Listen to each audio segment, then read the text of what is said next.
लोकांसांगे ब्रह्मज्ञान आणि आपण मात्र कोरडे पाषाण। नमस्कार। तुमच्या आयुष्यात एक तरी असा उपदेशक म्हणजे फुकट सल्ला देणारा व्यक्ती नक्की असेल, जो तुम्हाला सांगतो की वेळेवर उठा, आळस करू नका, रागावर नियंत्रण ठेवा, जास्त वेळ खाऊ नका। दुसऱ्यांना ज्ञान देताना आपण सगळेच एकदम बुद्धिमान गुरु असतो।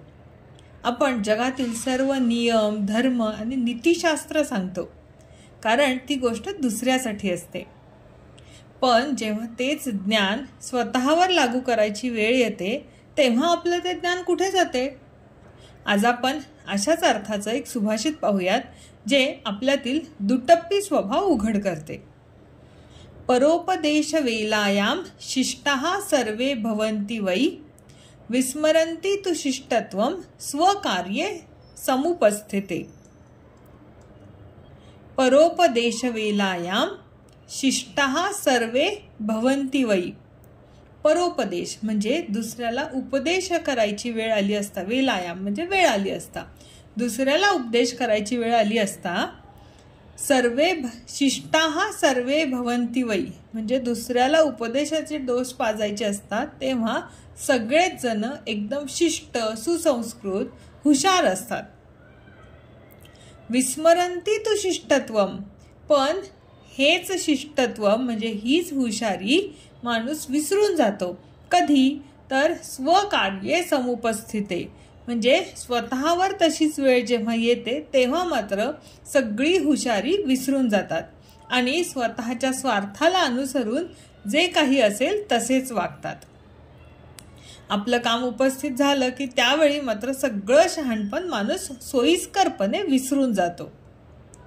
जेव्हा आपण दुसऱ्याला उपदेश करतो तेव्हा आपण स्वतःला त्या समस्येपासून दूर ठेवतो, म्हणजे थर्ड पर्सन म्हणून आपण त्या समस्येकडे पाहतो।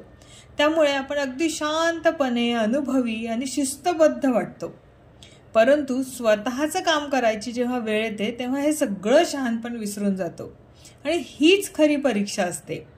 जेव्हा आपल्याला स्वतःच्या अहंकारावर, स्वतःच्या आळसावर, स्वतःच्या लोभावर नियंत्रण ठेवायचे असते, तेव्हा सगळे शिष्टाचार आणि उपदेश विसरले जातात। मित्रांनो, या सुभाषिताचा अर्थ अगदी सोपा आहे, बोलणं सोपं आणि करणं कठीण। आपण मराठीत जी म्हण वापरतो, लोकांसांगे ब्रह्मज्ञान आणि आपण मात्र कोरडे पाषाण, आणि म्हणूनच आपल्याला नुसतेच फुकट सल्ला देणारे उपदेशक नाही, तर आपल्याला स्वतःला साधक बनायचं आहे। दुसऱ्याला सल्ला देण्याऐवजी स्वतःच्या जीवनात त्या नियमांचे पालन करा।